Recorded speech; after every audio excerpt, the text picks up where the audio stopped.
అది ఒక్కరోజు నాకులాగా బతికేసేసి దాని పిల్లల్ని పోషించమని అర్థమవుతుంది. నడుచుకుంటూ వచ్చానండి నా పిల్లోడిని ఎత్తుకొనేసి. రూ. 100 ఉంటే వారం అంతా కుట్టిన డబ్బులు మొత్తం మనకు శనివారం రోజే వస్తాయండి. ఒక 1500 ఒక 5 నిమిషాలు కూర్చొని మళ్ళీ స్టార్ట్ అయిపోతాయి. ఎందుకంటే మళ్ళీ చీకటి పట్టే కష్టం. ఏ క్లాస్? 6. నువ్వు 6. ఓకే సార్, జాగ్రత్తగా వెళ్ళండి నాన్న. సన్నీ కాలేజీ నుంచి వచ్చిండు. ఓకేనా. నడక దూరం అయితేనే కాళ్ళు నడక అని పెట్టుకుంటే నేను ఒక 2 కిలోమీటర్లు అయితే 1.5 మీటర్ అలా అయితేనే మోకాళ్ళ మీద వెళ్ళటం అలా నాకు అలవాటే.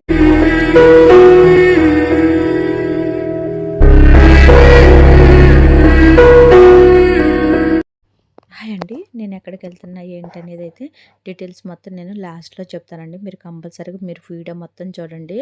మీరు వీడియో మొత్తం చూసిన తర్వాత నాకు మెసేజ్ చేయండి. నేను ఎక్కడికి నడుచుకుంటూ వెళ్తున్నాను ఏంటనేది మీకు లాస్ట్లో చెప్తానండి. కంపల్సరీగా చెప్పకుండా అయితే ఉండను. నేను ఒక్కదాన్నే నడుచుకుంటూ వెళ్తానండి.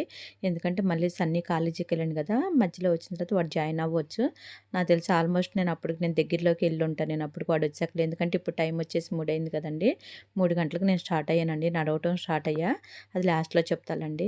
నా బాధ అలా ఉందంతే. నేను ఎందుకంటే ఏ దేవుడికి నేను డబ్బులు ఇవ్వటం అలా నేను చేయటానికి నా దగ్గర అంత స్తోమత లేదండి. నా కష్టాన్ని నేను ఇవ్వగలుగుతా. అది నా మైండ్ సెట్ మరి అంతేనేమో. ఇంతకుముందు కూడా నాకు యూట్యూబ్ ఛానల్ లేనప్పుడు కూడా నా పరిస్థితిని పుస్తులు ఉన్న రోజుల్లో కూడా నా సరిగ్గా పనులు లేక బట్టలు అంటే మిషన్ కుట్టేదాన్ని కదా, సరిగ్గా కుట్టుకులు డబ్బులు కూడా ఎవరు ఇవ్వక అలా చాలా అంటే చాలా ఇబ్బందులు పడ్డానండి. ఆ టైంలో కూడా నేను ఇలాగే అనుకునేదాన్ని. నేను మోకాళ్ళ మీద నేను నడిచిన రోజులు ఉన్నాయండి చర్చి దాకా. నేను మళ్ళీ గొడుదల్లో వచ్చేసి మనం గొడుదల దగ్గర నేను కింద నుంచి మేరీమాత వరకు నేను కొండెక్కానండి. మోకాళ్ళ మీద నేను కొండెక్కింది. కనీసం ఆ వీడియోలన్నీ ఉంటే బాగుండేది. ఎందుకంటే అప్పుడు ఫోన్కి అసలు సరిలేదు కదా, అందుకనే. అప్పుడు కూడా సన్నీ నా పక్కనే ఉండండి. నేను మోకాళ్ళ మీద ఎక్కేటప్పుడు పొద్దున స్టార్ట్ చేసి మేము మధ్యాహ్నం అలా అయిపోయిందండి. అక్కడ కూడా నాకు అలాగే ఇష్టం అండి. ఎందుకంటే నా నుంచి దేవుడు కోరుకునేది కూడా ఇంకా అదే కదా, మన కష్టాన్ని ఇస్తేనే బాగుంటుంది కదా అని అనిపిస్తుంది నాకు. ఎందుకంటే డబ్బులు ఇచ్చి అంత సామత రాలేదు. అంటే కొంతమంది మొక్కుంటే అనుకుంటారు కదా, అది ఇవ్వాలి ఇది ఇవ్వాలని. అలాంత సామత లేదండి. ఇప్పుడు గుంటుపల్లి దగ్గరికి వచ్చేసానండి. నేను వెళ్ళేది ఇంకా ఒక 2 గంటలు పట్టవచ్చు వెళ్ళటానికి. ఎందుకంటే ఇప్పటికే ఇక్కడ గంట పట్టి మన ఎప్పుడు పట్టణం వచ్చేసి గుంటుపల్లి వరకు గంట పట్టింది.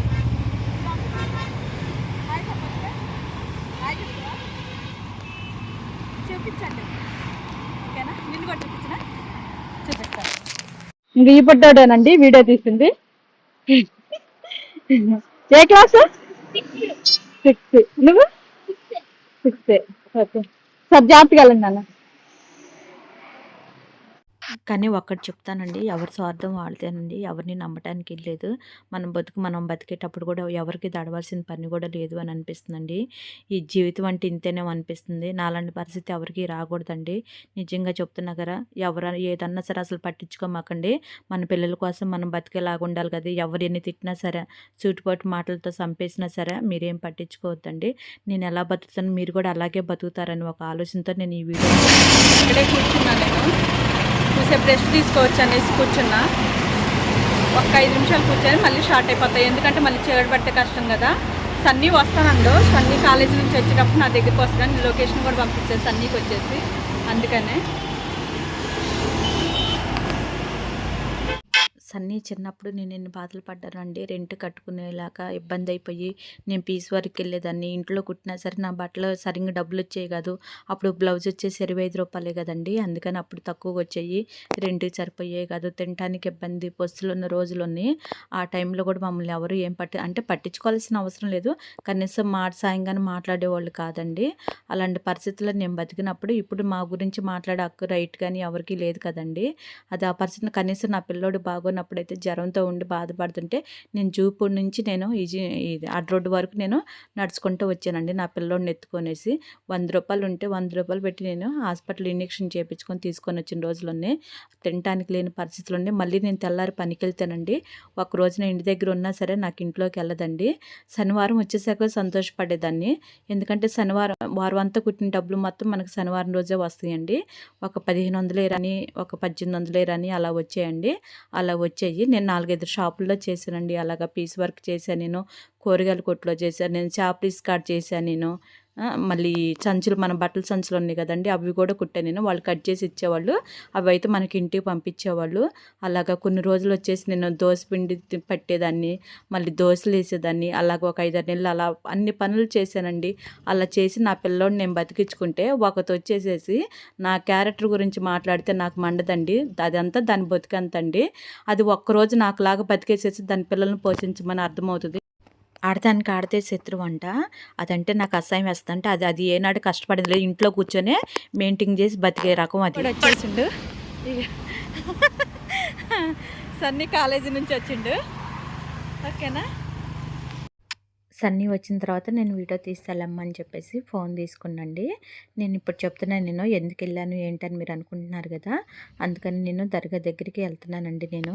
ఎందుకంటే నేను నడుచుకుంటూ వెళ్దామని ఇంతకుముందు కూడా నేను వెళ్ళానండి. ఒక 5 నెలల క్రితం నాడు కూడా నేను నడుచుకుంటూ వెళ్ళానండి. 12 కిలోమీటర్లు ఉంటుంది మనకి భవానీపురం దగ్గర అండి దర్గా వచ్చేసి.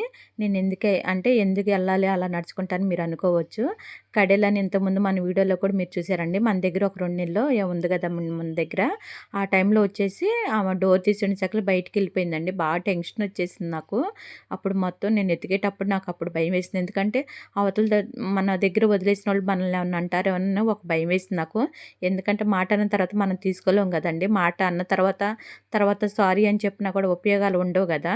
వాళ్ళు ఎందుకంటే సడన్గా ఏదో ఒకటి అనేస్తూ ఉంటారు వాళ్ళు. ఆ భయంతో నేను అప్పుడు మొక్కున్నా, నేను ఇలా నడిచి వెళ్తానని చెప్పి. కడేలు నాకు అప్పుడు కనిపించింది. అందుకోసమే నేను ఇక్కడికి నడుచుకుంటూ నేను వచ్చిందండి. అది ఒక్కొక్కసారి ఇంక ఇలాగే నేను అనుకుంటా ఉంటే ఎక్కడైనా ఏదైనా సరే కొన్ని విషయాలు కూడా నేను మొక్కున్నానండి. ఎక్కడికంటే మన కనకదుర్గం గుడి దగ్గరికి కూడా వెళ్ళాలని అనుకున్నా. అవి కూడా అయితే కంపల్సరీగా అక్కడికి కూడా వెళ్తానండి. ఇప్పుడు ప్రస్తుతానికైతే నేను దర్గా దగ్గరికి వచ్చానండి. ఇది రెండోసారి నేను రావటం, అలాగా నడుచుకుంటూ రావటం. ఇక నేను ఇలాగే చేస్తూ ఉంటానండి. ఎక్కువ శాతం మోకాళ్ళ మీద వెళ్ళటం, కాళ్ళ నడక, దూరం అయితేనే కాళ్ళ నడక అని పెట్టుకుంటే నేను ఒక 2 కిలోమీటర్లు అయితే 1.5 మీటర్ అలా అయితేనే మోకాళ్ళ మీద వెళ్ళటం, అలా నాకు అలవాటేనండి. ఇలాంటివి నేను చాలా సార్లు చేశానండి.